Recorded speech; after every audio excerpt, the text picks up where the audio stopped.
Hello friends, എല്ലാവർക്കും പുതിയൊരു വീഡിയോയിലേക്ക് സ്വാഗതം.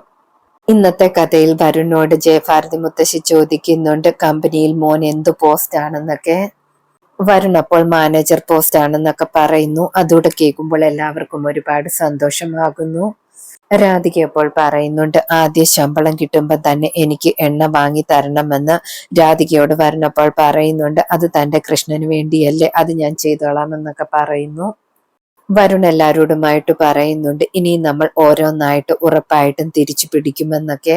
എല്ലാവർക്കും അതുകൂടെ കേൾക്കുമ്പോൾ സന്തോഷമാകുന്നു. തുടർന്ന് കാണിക്കുന്നത് സുകുമാരി അമ്മയും പ്രിയങ്കയുമാണ്. സുകുമാരിയമ്മ പ്രിയങ്കയോട് പറയുന്നുണ്ട് നമ്മുടെ സിനിമ കണ്ടിട്ട് വളരെ നന്നായിട്ടുണ്ടെന്ന്. പ്രിയങ്ക അപ്പോൾ പറയുന്നുണ്ട് എല്ലാവരും അപ്പോഴും അങ്ങനെയാണ് പറഞ്ഞത്, ഇനിയും പരസ്പരം എന്തൊക്കെയാണ് പറഞ്ഞതെന്ന് നമ്മുടെ പ്രൊഡക്ഷൻ കൺട്രോളർമാർ വന്നാലേ അറിയത്തുള്ളൂ എന്നൊക്കെ പറയുന്നു. പെട്ടെന്ന് അവിടേക്ക് അവർ രണ്ടുപേരും വരുന്നുണ്ട്. രണ്ടുപേരും വന്നിട്ട് പറയുന്നുണ്ട് സിനിമയെക്കുറിച്ച് നല്ല അഭിപ്രായമാണെന്ന്. ഒന്ന് രണ്ട് പ്രധാനപ്പെട്ട ഡയറക്ടർമാർക്ക് മാത്രം ക്ലൈമാക്സ് കുറച്ചുകൂടി നന്നാക്കാമായിരുന്നെന്നുള്ള അഭിപ്രായമുണ്ടായിരുന്നു എന്നൊക്കെ പറയുന്നു. സുകുമാരിയമ്മ അപ്പോൾ പറയുന്നുണ്ട് ഇപ്പൊ എല്ലാവരെയും ഒന്നും തൃപ്തിപ്പെടുത്താനൊന്നും പറ്റത്തില്ലെന്നൊക്കെ. പ്രൊഡക്ഷൻ കൺട്രോളർമാർ പറയുന്നുണ്ട് കുറച്ച് പൈസയുടെ ആവശ്യമൊക്കെയുണ്ട്, ഹോട്ടലിൽ കൊടുക്കാനുണ്ടെന്നൊക്കെ പറയുന്നു. പ്രിയങ്ക അപ്പോൾ പറയുന്നുണ്ട് തൽക്കാലം അത് അഡ്ജസ്റ്റ് ചെയ്യാനെന്ന്, സിനിമ ഇറങ്ങിക്കഴിയുമ്പോൾ എല്ലാം ശരിയാക്കാം, കണക്കൊക്കെ ബുക്കിൽ എഴുതി വെച്ചാൽ മതി, എല്ലാം തന്നോളാമെന്നൊക്കെ പറയുന്നു.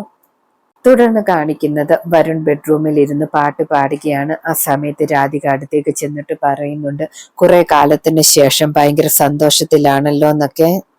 വരുൺ അപ്പോൾ പറയുന്നുണ്ട് ഞാൻ ഒരുപാട് സമ്പന്നതയിലാണ് ജീവിച്ചത്, അവിടെ നിന്നും ഒരുപാട് താഴേക്ക് വീണപ്പോൾ അതെനിക്ക് പറ്റത്തില്ലായിരുന്നു, പിടിച്ചു നിൽക്കാനേ പറ്റുന്നില്ലായിരുന്നു എന്നൊക്കെ പറയുന്നു. താൻ ഉള്ളത് കൊണ്ട് മാത്രമാണ് പിടിച്ചു നിന്നതെന്നൊക്കെ പറയാണ്. രാധിക അപ്പോൾ പറയുന്നുണ്ട് നമ്മൾക്ക് പിന്നെ അതൊന്നും പ്രശ്നമല്ല, നമ്മളുടെ ജീവിതമൊക്കെ എപ്പോഴും പ്രശ്നത്തിലായിരുന്നു, ഇടയ്ക്കൊക്കെ ഉള്ളൂ ഒരു സന്തോഷമൊക്കെ കിട്ടിയിരുന്നതെന്നൊക്കെ പറയുന്നു. വരുൺ എന്തായാലും ഒരുപാട് സന്തോഷത്തിലാണ് പുതിയൊരു ജോലി കിട്ടിയത് കൊണ്ട്. രാധിക പോകാൻ തുടങ്ങുന്ന സമയത്ത് വരുൺ രാധികയെ വിടുന്നില്ല. ഇന്ന് എനിക്ക് കുറച്ച് തന്നോട് സംസാരിക്കാനുണ്ടെന്നൊക്കെ പറഞ്ഞിട്ട് രാധികയെ ബെഡിലേക്ക് ചേർത്ത് വലിച്ചിടുകയാണ്, എന്നിട്ട് കെട്ടിപ്പിടിക്കുന്നു. ശേഷം കാണിക്കുന്നത് ഒരു വ്ളോഗറിനെയാണ്. അയാൾ പഞ്ചാമൃതം ഉണ്ടാക്കുന്ന അമ്മമാരെ വ്ളോഗിൽ കൂടി പരിചയപ്പെടുത്തുന്നു. ആ സമയത്ത് അതുവഴി രാധികയും രാധികയുടെ കൂടെ ജോലിക്ക് സഹായിക്കുന്ന ചേച്ചിയും ഉണ്ടായിരുന്നു. ആ ചേച്ചി അപ്പോൾ രാധികയോട് പറയുന്നുണ്ട് നമ്മുടെ ആറ്റുവാശ്ശേരി സദ്യയെക്കുറിച്ച് ഒരുപാട് വീഡിയോ ചെയ്ത ആ പയ്യനല്ലേ, അവനാണ് അവിടെ നിൽക്കുന്നതെന്ന് പറയുന്നു. രാധിക അപ്പോൾ അയാളുടെ അടുത്തേക്ക് ചെല്ലുന്നു. രാധിക ചോദിക്കുന്നുണ്ട് നിങ്ങളല്ലേ ആറ്റുവാശ്ശേരി സദ്യയെക്കുറിച്ച് ഒരുപാട് വീഡിയോ ചെയ്തത്, ആ ആറ്റുവാശ്ശേരി സദ്യ ഉണ്ടാക്കിക്കൊണ്ടിരുന്നത് ഞങ്ങളായിരുന്നു എന്നൊക്കെ പറയുന്നു. രാധിക പറയുന്നുണ്ട് നിങ്ങൾ ഞങ്ങളുടെ സദ്യയെക്കുറിച്ച് വിഷമാണെന്ന് പറഞ്ഞ് ഒരുപാട് വീഡിയോ ചെയ്തല്ലോ, എന്നിട്ട് അതിന്റെ സത്യം എന്താണെന്നൊക്കെ അന്വേഷിച്ചോ എന്നൊക്കെ ചോദിക്കുന്നു. രാധികയുടെ കൂടെയുള്ള ചേച്ചിയും കുറ്റപ്പെടുത്തുന്നുണ്ട് ഞങ്ങളുടെ ജീവിത മാർഗമാണ് ഇല്ലാതാക്കിയെന്നൊക്കെ പറഞ്ഞിട്ട്. രാധിക പറയുന്നുണ്ട് തെറ്റെന്താണെന്ന് മനസ്സിലാക്കിയതിന് ശേഷം നിങ്ങൾ സത്യമായിട്ടുള്ള വീഡിയോ എങ്കിലും ഞങ്ങളുടെ സദ്യയെക്കുറിച്ച് ചെയ്തോ എന്നൊക്കെ ചോദിക്കുന്നു. ആ സദ്യ ഉണ്ടാക്കിയത് ഞാനും എൻ്റെ മുത്തശ്ശിയും എൻ്റെ അമ്മയും ഒക്കെ തന്നെയാണ്. എന്റെ ഭർത്താവിന്റെ ശത്രുവായിട്ടുള്ള ഒരാൾ ഞങ്ങളുടെ സദ്യയിൽ വിഷം കലർത്തിയതാണ്, അത് മാത്രമല്ല അത് കോടതിയിലും തെളിഞ്ഞതാണ്, പിന്നെ എന്താണ് നിങ്ങൾ അതിനെക്കുറിച്ചൊരു വീഡിയോ പോലും ചെയ്യാതിരുന്നതെന്നൊക്കെ ചോദിക്കുന്നു. നിങ്ങളും കാശുണ്ടാക്കാനും ലൈക്കിനും വേണ്ടി ഓരോന്നൊക്കെ ഇങ്ങനെ ചെയ്യുമ്പോൾ അതിന്റെ സത്യാവസ്ഥ കൂടി മനസ്സിലാക്കി അത് തിരുത്താൻ ശ്രമിക്കണമെന്നൊക്കെ പറഞ്ഞ് രാധിക കുറ്റപ്പെടുത്തുന്നുണ്ട്. രാധിക പറയുന്നതെല്ലാം കേട്ട് കഴിയുമ്പോൾ അയാൾക്ക് കുറ്റബോധം തോന്നുന്നുണ്ട്. അയാൾ പറയുന്നുണ്ട് ഇപ്പൊ എനിക്ക് എൻ്റെ തെറ്റ് മനസ്സിലായി, എന്തായാലും ആറ്റുവാശ്ശേരി സദ്യയെക്കുറിച്ച് ഞാൻ തന്നെ വീഡിയോ ചെയ്യാമെന്നൊക്കെ പറയുന്നു. ആ സദ്യ നമുക്ക് തിരിച്ചു കൊണ്ടുവരണം, അതിനുള്ള പ്രമോഷൻ ഞാൻ തന്നെ ചെയ്യാമെന്നൊക്കെ പറയുന്നു. തുടർന്ന് കാണിക്കുന്നത് വരുൺ കമ്പനിയിലേക്ക് ആദ്യത്തെ ദിവസം ചെല്ലുകയാണ്. കമ്പനിയിൽ ചെന്നതിന് ശേഷം എല്ലാവരെയും പരിചയപ്പെടുന്നുണ്ട്. MD കുറച്ച് ലേറ്റാകും വരാനെന്നൊക്കെ പറയുന്നു. കുറച്ച് സമയത്തിന് ശേഷം MD വരുന്നുണ്ട്. MDയെ കാണാൻ വേണ്ടി വരുൺ ക്യാബിലേക്ക് പോകുന്നു.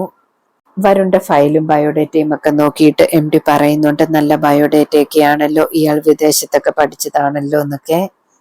MD വരുണിനെ കുറിച്ച് കൂടുതൽ ചോദിക്കാനായിട്ട് തിരിഞ്ഞു നോക്കുമ്പോഴാണ് വരുൺ കാണുന്നത് അത് സോനയാണെന്ന്. സോനയും വരുണിനെ കണ്ട് ഞെട്ടിപ്പോകുന്നുണ്ട്.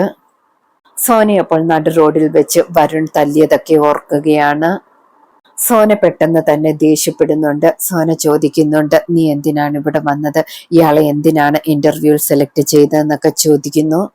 ഇയാൾ പബ്ലിക്കിന്റെ മുന്നിൽ വെച്ച് എന്നെ അടിച്ചതാണ്, ഇയാളെ ഇപ്പൊ തന്നെ ഇവിടെ നിന്ന് പറഞ്ഞു വിട്ടേക്കണം, ഇവിടെ ഇയാൾക്ക് ജോലി കൊടുക്കാൻ പറ്റില്ല എന്നൊക്കെ പറയുന്നുണ്ട്. മേഡം റോഡിൽ വെച്ച് ആ കുട്ടിയുടെ ജീവന് അപകടമുണ്ടാക്കിയിട്ടാണ് അങ്ങനെ പെരുമാറിയെന്നൊക്കെ.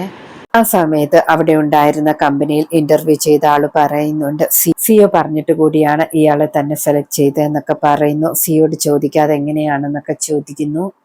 അവനെ അപ്പോൾ പറയുന്നുണ്ട്, ഇയാളെ പോലെയുള്ളവരെ കമ്പനിയിൽ വെക്കാൻ പറ്റത്തില്ല, സിയോട് ഞാൻ സംസാരിക്കാമെന്ന് പറഞ്ഞിട്ട് ഫോൺ എടുത്തുകൊണ്ട് സോന പോകുന്നു.